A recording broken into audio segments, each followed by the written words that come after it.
आम आदमी पार्टी के वरिष्ठ नेता व पूर्व उप मुख्यमंत्री मनीष सिसोदिया की सीट बदलने के चलते इन दिनों राजनीतिक गलियारों में चर्चाओं का बाजार गर्म है। विपक्षी पार्टियों के द्वारा भी कई तरह से आम आदमी पार्टी के इस बदलाव की नीति को देखा जा रहा है। हम आपको अपनी इस रिपोर्ट के माध्यम से ये बताने की कोशिश करते हैं कि आखिर सिसोदिया की सीट बदलना आम आदमी पार्टी का सेफ गेम था या कुछ और।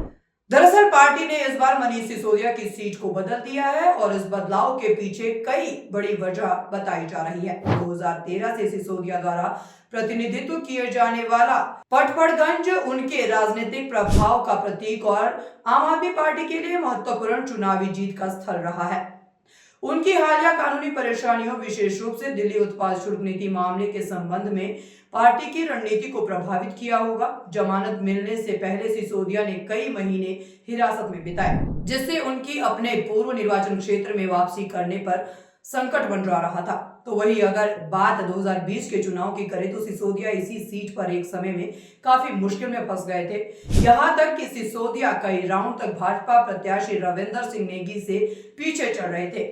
आखिर के कुछ राउंड में किसी तरह से सिसोदिया ने जीत दर्ज की थी। राजनीतिक जानकारों की माने तो सिसोदिया पटपड़गंज से जीत तो गए थे, मगर उन्हें कहीं ना कहीं इस बात का डर था कि उन्हें इस सीट से चुनाव लड़ना भारी पड़ सकता है। शायद इसीलिए उन्होंने सीट बदलनी है और सेफ गेम खेला और अब सिसोदिया को जंगपुरा में स्थानांतरित करके पार्टी ने कहीं ना कहीं उन्हें सुरक्षित सीट दे दी है।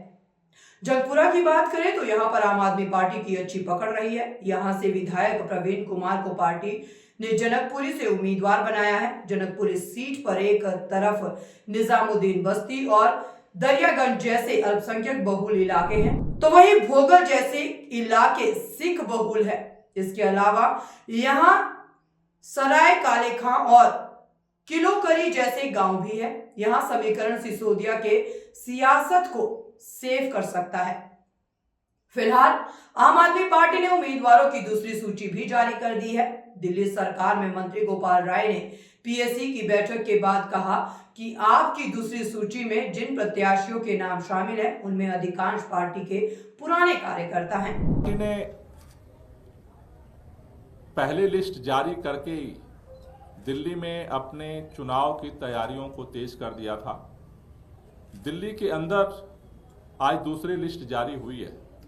कैंडिडेट के चयन की प्रक्रिया के साथ साथ आम आदमी पार्टी ग्राउंड पे, जमीनी स्तर पे, युद्ध स्तर पे अपने तैयारियों को लेकर के जमीन पे उतर चुकी है।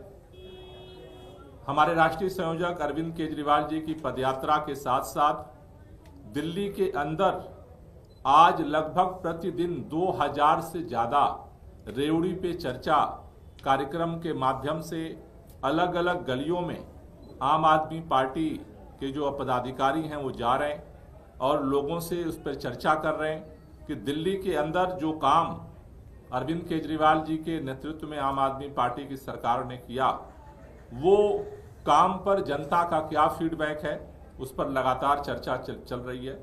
उसके साथ साथ समानांतर महिलाओं की अलग अलग मोहल्लों में रेवड़ी पे चर्चा का कार्यक्रम जो है वो साथ साथ जारी है।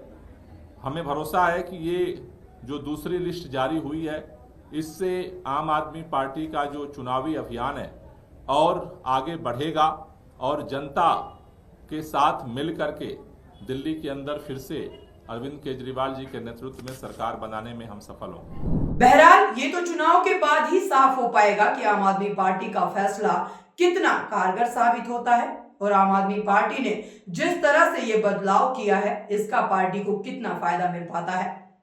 तब तक आप बने रहिए हमारे साथ, क्योंकि खबर के हर चौराहे पर आपको मिलेगा पोस्टमैन सत्य के संदेश के साथ।